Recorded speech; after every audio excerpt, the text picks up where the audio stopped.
வணக்கம். நீங்களும் உங்கள் அன்பு குடும்பமும் எல்லா வளமும் பெற்று வாழ்க வளமுடன். நான் சத்யதேவ் ரோஷன் பேசுகிறேன். பிரபஞ்சத்தில் நடக்கக்கூடிய எல்லா மாற்றங்களுக்கும் முக்கியமான காரணமாக இருக்கிறது பஞ்சபூதங்கள். நம்ம வாழ்க்கையில் நடக்கக்கூடிய எல்லா மாற்றங்களுக்கும் மூல காரணம் பஞ்சபூதங்கள் தான். பஞ்சபூதங்களோட வசிய சக்தி நமக்கு கிடைச்சதுன்னா நம்ம செய்கிற எல்லா செயல்களிலும் தொழில்களிலும் நமக்கு வெற்றி கிடைக்கும். பஞ்சபூதங்களோட சக்தியை ஈர்த்து கொடுக்கக்கூடிய ஒரு குறியீடை பற்றி தான் நம்ம இன்றைக்கி பார்க்க போகிறோம். மார்வாடிகளோட வீட்லேயாகட்டும், அவங்க பிஸ்னஸ் செய்யக்கூடிய இடமாகட்டும், எல்லா இடத்துலையுமே இந்த குறியீடை கட்டாயம் பயன்படுத்திட்டு வருவாங்க. நம்மளும் இந்த குறியீடை பயன்படுத்தினோம்னா நமக்கும் பஞ்சபூதங்களோட சக்தி நல்லா கிடைக்கும். அதன் மூலிமா நம்ம செய்யக்கூடிய எல்லா செயல்களிலும் நம்ம வெற்றி அடைய முடியும். பஞ்சபூத சக்தியும் பிரபஞ்ச சக்தியும் ஈர்த்து கொடுக்கக்கூடிய குறியீடு ஸ்வஸ்திக் குறியீடு, ஸ்வஸ்திக் சிம்பிள்னு சொல்லுவாங்க. இந்த சிம்பிளை நம்ம பயன்படுத்தி பலவிதமான நன்மைகளை பெறலாம். இந்த குறியீடை எப்படிலாம் பயன்படுத்தலாங்கிறத நம்ம இப்போ பார்க்கலாம். படத்தில் இருக்கிற மாதிரி ஸ்வஸ்திக் சிம்பிளை வரைஞ்சி அதுக்கு கீழே ஓம் லாபம் அப்படின்னு எழுதிக்கோங்க. வரைய முடியாதவங்க கூகுளில் போய் ஸ்வஸ்திக் சிம்பிளை டவுன்லோட் பண்ணி பிரிண்ட் அவுட் எடுத்து அதுக்கு கீழே ஓம் லாபம் அப்படின்னு போட்டு வச்சுக்கோங்க. அதை நீங்கள் பணம் வைக்கக்கூடிய இடத்துல வைங்க, மணி பர்ஸில் வைங்க, எங்கெங்கெல்லாம் நீங்கள் பணம் வைக்கிறீங்களோ எல்லா இடத்துலையுமே இந்த குறியீடை வச்சுக்கோங்க.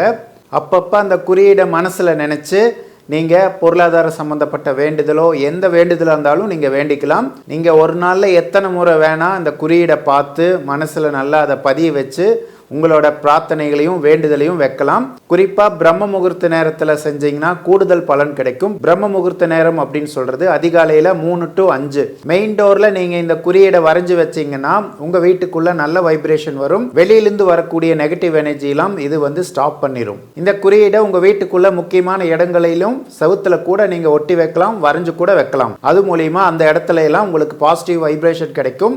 நெகட்டிவ் வைப்ரேஷன்லாம் இந்த குறியீடு ரிமூவ் பண்ணிடும். இந்த குறியீட்டுக்கு நம்மளோட எண்ணங்களை நிறைவேற்றக்கூடிய ஆற்றல் இருக்கிறனால இந்த குறியீடை பயன்படுத்தும் போது நம்ம எப்பவுமே பாசிட்டிவான மனநிலையில் இருக்கிறது நல்லது. நீங்கள் எந்த அறையில் இந்த குறியீடை பயன்படுத்தினாலும் அந்த அறையை ஒரு கோயில் மாதிரி நினச்சிக்கணும். அந்த அறையில் இருக்கும்போது நல்ல எண்ணங்களை மட்டும்தான் நீங்கள் நினைக்கணும். இந்த குறியீடை சக்தி வாய்ந்த முறையில் பயன்படுத்தக்கூடிய மெத்தடை நம்ம இப்போ பார்க்கலாம். இந்த குறியீடை உங்களுக்கு முன்னாடி காற்றுல வரையணும்.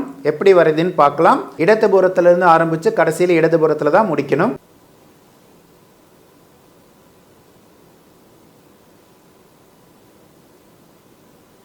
இந்த சிம்பிளில் 4 புள்ளி வைக்கிறதா இருந்தாலும் வைக்கலாம், வைக்க முடியாட்டியும் பரவாயில்ல. இந்த மாதிரி உங்களுக்கு முன்னாடி இந்த சிம்பிளை 9 முறை காற்றுல வரைங்க. வரைஞ்சி முடிச்சதுக்கப்புறம் உங்களோட 2 உள்ளங்கையும் இந்த மாதிரி வச்சுக்கோங்க. சிம்பிளுக்கு நேராக வச்சுக்கோங்க. வச்சுக்கிட்டு ஒவ்வொரு பஞ்சபூதத்தையும் மனசில் நினச்சி அந்த பஞ்சபூத சக்தி அந்த சிம்பிளில் கலக்கிற மாதிரி நீங்கள் பாவனை பண்ணிக்கோங்க. மனசில் நினச்சிக்கோங்க. மண் சக்தியோட ஆற்றல் முழுமையாக அந்த சிம்பிளில் கலக்கணும். மண் சக்தி மூலிமா உங்களுக்கும் உங்களோட குடும்பத்துக்கும் வாழ்நாள் முழுவதும் நன்மையே நடக்கணும். நீங்கள் செய்கிற ஒவ்வொரு நல்ல செயலும் வெற்றி அடையணும். மண் சக்தி உங்களுக்கும் உங்கள் குடும்பத்துக்கும் வசிக்கப்படணும் அப்படின்னு வேண்டிக்கோங்க. அடுத்தது நீர் சக்தியை மனசில் நினச்சிக்கோங்க. நீர் சக்தியோட ஆற்றல் வலிமையாக அந்த ஸ்வஸ்திக் சிம்பிளில் கலக்கணும் அப்படின்னு சொல்லி மனசில் நினச்சிக்கோங்க. அதுக்கப்புறம் நீர் சக்தி மூலிமா உங்களுக்கும் உங்கள் குடும்பத்துக்கும் எப்பவுமே நல்லது மட்டுமே நடக்கணும். நீர் சக்தி நீங்கள் செய்யக்கூடிய ஒவ்வொரு செயலையும் வெற்றியை கொடுக்கணும் அப்படின்னு சொல்லி வேண்டிக்கோங்க. அடுத்தது உங்களுக்கும் உங்கள் குடும்பத்துக்கும் நீர் சக்தி வசியமாகணும் அப்படின்னு சொல்லி வேண்டிக்கோங்க. அடுத்தது 3வது அக்னி சக்தி. அக்னி சக்தியோட ஆற்றல் நீங்கள் முன்னாடி வரைஞ்சிருக்கிற ஸ்வஸ்திக் சிம்பிளில் வலிமையாக கலக்கணும்னு சொல்லி மனசில் நினச்சிக்கோங்க. அடுத்து அக்னி சக்தி உங்களுக்கும் உங்கள் குடும்பத்துக்கும் வாழ்நாள் முழுவதும் நல்லது மட்டுமே செய்யணும்னு சொல்லி வேண்டிக்கோங்க. அதுக்கப்புறம் அக்னி சக்தி உங்களுக்கும் உங்கள் குடும்பத்துக்கும் வசியமாகணும் அப்படின்னு சொல்லி வேண்டிக்கோங்க. அக்னி சக்தி எப்போதுமே நீங்கள் செய்யக்கூடிய நல்ல செயல்களுக்கு உறுதுணையாக இருந்து வெற்றியை கொடுக்கணும் அப்படின்னு சொல்லி மனசில் வேண்டிக்கோங்க. அடுத்தது காற்று சக்தி. காற்று சக்தி ஸ்வஸ்திக் சிம்பிளில் வலிமையாக கலக்கணும் அப்படின்னு சொல்லி வேண்டிக்கோங்க.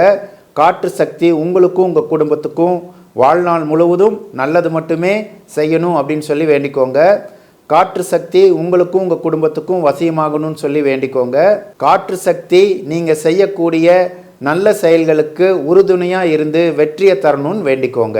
கடைசியாக விண் சக்தி. விண் சக்தி நீங்கள் முன்னாடி வரைஞ்சிருக்கக்கூடிய ஸ்வஸ்திக் சிம்பிளில் வலிமையாக கலக்கணும்னு சொல்லி மனசில் நினச்சிக்கோங்க. விண் சக்தி உங்களுக்கும் உங்கள் குடும்பத்துக்கும் வாழ்நாள் முழுவதும் நல்லதே செய்யணும்னு வேண்டிக்கோங்க. விண் சக்தி நீங்கள் செய்யக்கூடிய நல்ல செயல்களுக்கு உறுதுணையாக இருந்து வெற்றியை கொடுக்கணும்னு சொல்லி மனப்பூர்வமாக வேண்டிக்கோங்க. கடைசியாக நீங்கள் முன்னாடி வரைஞ்சிருக்கக்கூடிய ஸ்வஸ்திக் சிம்பலில் பஞ்சபூத சக்திகள் நல்லா வலிமையாக கலந்து அந்த ஸ்வஸ்திக் சிம்பல் எப்போவுமே உங்கள் கூடயே இருந்து உங்களை பாதுகாப்பாக வழி நடத்தணும், உங்களுக்கு எப்போவுமே நல்ல விஷயங்களை ஈர்த்து கொடுக்கணும், நல்ல சூழ்நிலையை உருவாக்கி கொடுக்கணும் அப்படின்னு சொல்லி வேண்டிக்கோங்க. இந்த மாதிரி காலையிலையும் சாயந்தரமும் நைட்டு தூங்குறதுக்கு முன்னாடியும் உங்களுக்கு முன்னாடி ஸ்வஸ்திக் சிம்பலை வரைஞ்சி நான் சொன்ன மாதிரி சார்ஜ் பண்ணி உங்களோட பிரார்த்தனையை வைங்க. இந்த மாதிரி தொடர்ந்து ஒரு 48 நாள் இந்த பயிற்சியை செஞ்சுட்டு வந்தீங்கன்னா உங்களுக்குள்ள எவ்வளவு பெரிய பிரச்சனை இருந்தாலும் அந்த பிரச்சனையெல்லாம் படிப்படியாக குறைய ஆரம்பித்து உங்களுக்கு நல்ல சூழ்நிலை உருவாக ஆரம்பிக்கும். இந்த பயிற்சி செய்கிறதுக்கு முன்னாடி ஒரு வாரத்துக்கு முன்னாடி இருந்தே அசைவ உணவை சாப்பிட்றத நிறுத்திக்கோங்க. அதே மாதிரி 48 நாள் தொடர்ந்து இந்த பயிற்சி செஞ்சு முடிச்சதுக்கப்புறமும் மினிமம் ஒரு 21 நாளாவது அசைவ உணவை சாப்பிடாம இருங்க. அப்போதான் நீங்கள் செஞ்ச பயிற்சிக்கான பலனை முழுமையாக நீங்கள் அனுபவிக்க முடியும். இந்த பயிற்சி செய்யும் போது இடையில 1 நாள் 2 நாள் கேப் விழுந்தாலும் பரவாயில்ல, ஆனால் நீங்கள் மொத்தமாக 48 நாள் இந்த பயிற்சியை செஞ்சுருக்கணும். பஞ்சபூதங்களுக்கும் நமக்கும் உள்ள தொடர்பை சுருக்கமாக நம்ம பார்க்கலாம். மண் சக்திக்கும் நமக்கும் நல்ல தொடர்பு இருந்தால் தான் நம்மளால் பொருளாதாரத்தில் நல்ல நிலைமையில் இருக்க முடியும். அதே மாதிரி உடல் ஆரோக்கியத்துக்கும் மண் சக்தி மிக மிக முக்கியம். அடுத்தது நீர் சக்தி. நீர் சக்தி நமக்கு வசியமானால் தான் நம்மளால் சந்தோஷமாகவே இருக்க முடியும். நீங்கள் என்ன தான் மண் சக்தி நல்லா இருந்து நிறைய பணமெல்லாம் சம்பாதிச்சாலும் அந்த பணம் வச்சு நம்ம மகிழ்ச்சியாக வாழணும் அப்படின்னா நம்ம உடம்புல நீர் சக்தி நல்லா இருக்கணும். நீர் சக்தி நம்ம மனசை கண்ட்ரோல் பண்ணக்கூடியது. அதனால் நீர் சக்தி நம்ம உடம்புல நல்லா இருந்தால் தான் நம்மளால் மகிழ்ச்சியாக இருக்க முடியும். நீர் சக்திக்குரிய தொழில் கலைத்துறை, ஆர்ட் அப்படின்னு சொல்லுவாங்க. படம் வரைகிறதாகட்டும், பாட்டு பாடுறதாகட்டும், நடிக்கிறதாகட்டும், டான்ஸ் ஆடுறதாகட்டும், அதே மாதிரி க்ரியேட்டிவான எந்த தொழிலாக இருந்தாலும் நீர் சக்தி உங்களுக்கு நல்லா இருந்தால் தான் அந்த தொழிலில் நீங்கள் ஜெயிக்க முடியும். அடுத்தது அக்னி சக்தி. அக்னி சக்தியோட தொழில் அதிகாரம் செலுத்துறது. அக்னி சக்தி உங்களுக்கு வசியமாக இருந்தாலும் அக்னி சக்தி உங்கள் உடம்புல நல்லா இயங்கினாலும் உங்களை எல்லாத்துக்கும் பிடிக்கும். நீங்கள் ஒரு வசீகரமான ஆளாக இருப்பீங்க, பிரபலமான ஆளாக இருப்பீங்க. அக்னி சக்தி நல்லா இயங்குச்சுன்னா தான் நீங்கள் சொல்கிற பேச்செல்லாம் மற்றவங்க கேட்பாங்க. யாருக்கெல்லாம் அக்னி சக்தி உடம்புல நல்லா இல்லையோ அவங்களால மற்றவங்களெல்லாம் ஈர்க்க முடியாது. நீங்கள் என்ன சொன்னாலும் மற்றவங்க கேட்க மாட்டாங்க. அதிகாரம் சம்மந்தப்பட்டிருக்கிற தொழிலில் இருக்கிறவங்களுக்கெல்லாம் கண்டிப்பாக அக்னி சக்தி வசியமாக இருக்கணும். அப்போ தான் அவங்களுக்கு கீழே இருக்கிறவங்களையெல்லாம் கண்ட்ரோல் பண்ணி இயக்க முடியும். இல்லாட்டி இவங்க என்ன சொன்னாலும் இவங்க கீழே இருக்கிறவங்கெல்லாம் கேட்க மாட்டாங்க. மேனேஜ்மெண்ட்டில் இருக்கிறவங்களுக்கும் அதிகாரத்தில் இருக்கிறவங்களுக்கும் கண்டிப்பாக அக்னி சக்தி நல்லா இருக்கணும். அக்னி சக்தி வசியமாக இருந்தால் தான் அவங்க செய்கிற தொழிலில் ஜெயிக்க முடியும். அடுத்தது காற்று சக்தி. காற்று சக்தி உங்களுக்கு நல்லா இருந்தால் உங்களோட தலையெழுத்தவே மாற்ற முடியும், மற்றவங்களோட தலையெழுத்தையும் மாற்ற முடியும். அந்த மாதிரி ஒரு அற்புத சக்தி வாய்ந்தது தான் காற்று சக்தி. காற்று சக்தி யாருக்கெல்லாம் நல்லா இருக்கோ அவங்க சாதாரணமான மனிதர்களாக இருக்காமல் தனித்தன்மையாக இருப்பாங்க. மற்றவங்கள மாதிரி யோசிக்காமல் வித்தியாசமாக யோசிப்பாங்க. அவங்களுக்கு புதிய புதிய விஷயங்கள் செய்கிறது தான் பிடிக்கும். அவங்களோட தொழில் எடுத்துட்டிங்கன்னா ஸ்போர்ட்ஸ், அரசியல், பெரிய தொழிலதிபர் ஆகிறது, இராணுவம், யாரெல்லாம் சாதனை படைக்கக்கூடிய மனநிலையில் இருக்காங்களோ அவங்களுக்குள்ளெல்லாம் காற்று சக்தி நல்லா இயங்கிட்டு இருக்குன்னு அர்த்தம். அவங்களையெல்லாம் அவங்க போக்கில் விட்டிங்கன்னா கண்டிப்பாக அவங்க வாழ்க்கையில் மிகப்பெரிய ஒரு இடத்துக்கு வருவாங்க. அடுத்தது விண் சக்தி. விண் சக்தி அறிவுக்குரிய சக்தி, ஞானத்துக்குரிய சக்தி. நமக்கு விண் சக்தி வசியமாக இருந்தாலும் நம்ம உடம்புல விண் சக்தி நல்லா இயங்குச்சுன்னா தான் நம்மளால் ஞானிகள் சொல்கிறத புரிஞ்சுக்க முடியும், நல்லா படிக்க முடியும். விண் சக்தி ஒருத்தருக்கு நல்லா உடம்புல இயங்கிட்டு இருந்துச்சுன்னா அவங்க நிறைய படிக்கிறதுல ஆர்வம் காட்டுவாங்க. பெரிய சயின்டிஸ்டாவோ பெரிய ஞானியாவோ அவங்க வருவாங்க. விண் சக்திக்குரிய தொழில் மருத்துவம், விஞ்ஞானம், ஆராய்ச்சி துறை. நம்ம உடம்புல விண் சக்தி நல்லபடியாக இயங்குச்சுன்னா தான் உயர்ந்த படிப்புகள்லாம் நம்மளால் படிக்க முடியும். பஞ்சபூதங்கள் தான் நம்ம உடம்புல இருக்கக்கூடிய ராஜ உறுப்புகள்னு சொல்லக்கூடிய முக்கியமான 5 உறுப்புகளை இயக்கிறதுக்கு உதவி செய்து கல்லீரலை விண் சக்தி இயக்குது, நுரையீரலை காற்று சக்தி இயக்குது, இதயத்தை அக்னி சக்தி இயக்குது, சிறுநீரகத்தை நீர் சக்தி இயக்குது, மண்ணீரலை மண் சக்தி இயக்குது. இப்படி இந்த 5 முக்கியமான உறுப்புகள் நம்ம உடம்புல நல்லா இயங்குச்சுன்னா தான் நம்மளோட மனநிலை நல்லா இருக்கும்.